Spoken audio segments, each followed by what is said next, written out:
Et pour en parler, nous sommes en direct avec Amadou Cissé, directeur exécutif de l'Institut africain pour les transferts de fonds depuis ce forum. Bonjour à vous, merci d'avoir accepté notre invitation. Bonjour à vous, madame.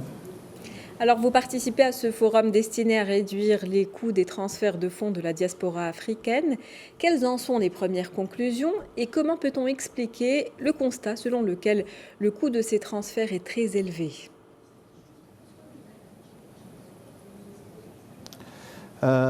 Bonjour madame et merci pour cette occasion de parler de cette question très importante pour l'Institut, pour l'Afrique de façon générale et en particulier pour ceux qui envoient et qui reçoivent ces envois de fonds.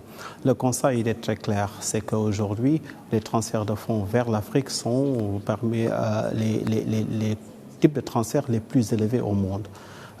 Aujourd'hui, qu'est-ce qu'il explique? Il y a plusieurs facteurs. Il y a des facteurs qui sont des facteurs bloquants de la part des pays d'où ces transferts proviennent vers l'Afrique, mais aussi au niveau interne en Afrique, nous avons certains blocages également, certaines contraintes qui font que c'est assez difficile pour certains de transférer de l'argent. Et quand ils le font à des coûts très élevés.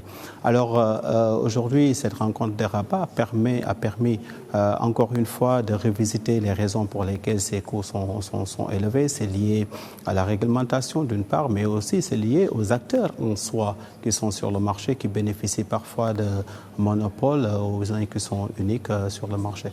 Et ce sont tous ces éléments que nous analysons et que, en fonction des résultats, nous avons fait des propositions.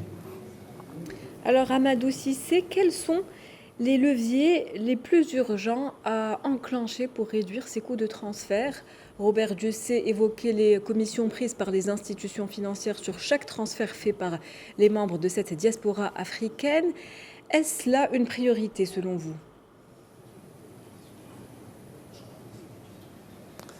C'est une priorité. On peut dire que tout est priorité dans cette question. Mais il faut aussi attaquer la question à la source, c'est-à-dire au départ, qu'est-ce qui se passe? Il faut faciliter les migrants, il faut faciliter la diaspora de façon générale, cet accès à ces services financiers. Ça, c'est un. Donc, il faut que la diaspora puisse avoir accès à toutes les méthodes et en particulier les méthodes qui sont des méthodes digitales. Ça fait partie de la solution. On ne peut plus restreindre l'envoi de fonds à un seul canal, que ce soit un seul opérateur, que ce soit une banque, etc.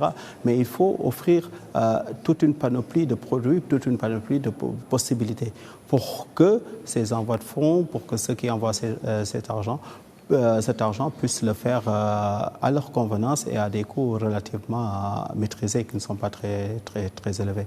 Par conséquent, la baisse des coûts, elle est possible. On l'a vu dans beaucoup de corridors, on l'a vu dans beaucoup de canaux. Alors, pourquoi ne pas généraliser cela? C'est ça la question. Et les propositions vont dans ce sens. Donc une baisse des coûts possible et qu'il faut généraliser.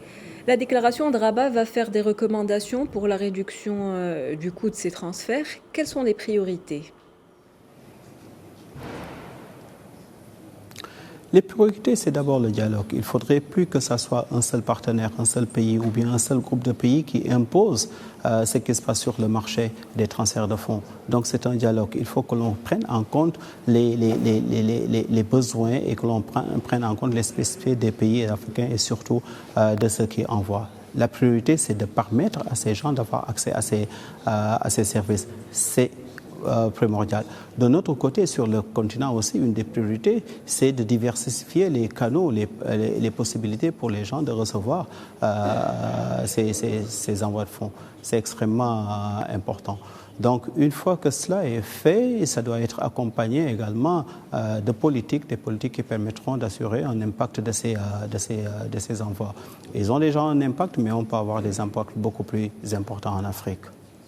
Merci à vous, Amadou Cissé, pour votre intervention. Je rappelle que vous êtes directeur exécutif de l'Institut africain pour les transferts de fonds. Merci à vous.